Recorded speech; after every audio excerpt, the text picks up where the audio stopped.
In a moment, we'll be going to Chicago for Let's Elope's race, the richest race on turf for fillies and mares, worth $500,000 US. She's up against Flawlessly again. But before we do that, Keith Hillier joins us. Keith, the big highlight yesterday from Sandown? The talking point, Bruce, was the performance of the AJC Derby winner Innocent King. On an interrupted preparation, he finished fourth. His odds have been trimmed for the Melbourne Cup. No Derby winner. No AJC Derby winner since 1933. Peter Pan has done that double, but he's on target. He was the eye-catching run yesterday. And Max Presnell, your big highlight from Rose Hill?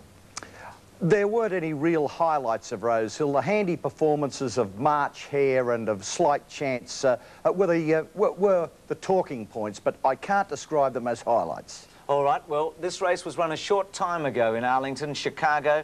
Let's Elope going. It's over 1,900 metres. Flawlessly, the horse that beat her, the mare that beat her the last time we showed Let's Elope's race, is also in the field. Let's go to the race now.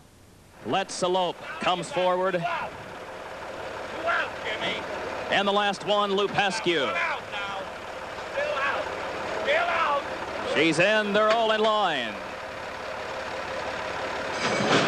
And they're off. Aqualesia breaks alertly from the inside, Flawlessly right there with her. Via Borghese from the outside, and Let's Elope, the Australian champion, very wide as they come past the stands the first time. To the front is Skimble, now up to take a brief lead from Flawlessly in second position. Aqualesia dives over along the rail in third. Via Borghese is fourth and taken just off the early pace as they head to the first turn. Let's Elope is racing in fifth, and she's 4 off the lead. Lupescu behind her, and Hero's Love will be the early trailer. She's 8 lengths from the lead of Skimble, and Skimble shows the way by just 1 length. Aqualesia sneaks up along the rail to challenge Flawlessly for second position around the turn. Via Borghese on the outside is fourth by a half length, and Let's Elope is unhurried in 5th position, only 3 off the lead. Lupescu behind her in a gap of 2.5 to Hero's Love, who is the trailer. They exit the turn, and Skimble shows the way by just 1 length, and Flawlessly just off her flank in second position. Here's Via Borghese making a bold move to the outside from third. Then Aqualesia moves up along the rail from fourth.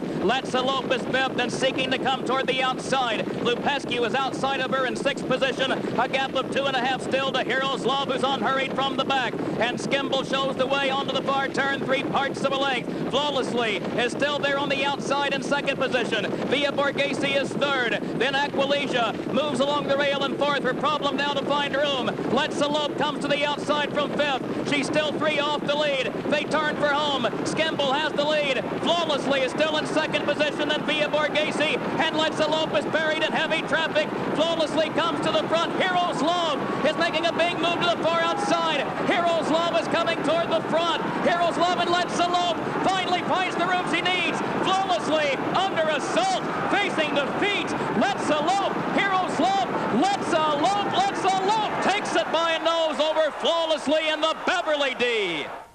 Well, Let's Elope getting the photo finish over Flawlessly, but there's been a tale to tell. That race was run about an hour and a half ago in Chicago. Keith? Well, it was from the summit to the pits, because Let's Elope has lost that race on a double protest and has been relegated to third. An incredible decision, and a decision I have faxes through now from the trainer. Firstly, it was for interference in the last 100 metres, wasn't it? Not against Flawlessly, but against Via Borghese, who ran third. That's right, Bruce, and Patrick Van Osweiler, who rode Let's Elope, said he's very upset. He said they listen to the jockeys too much, and when you see her win the Breeders' Cup, you'll know that they've disqualified the wrong horse.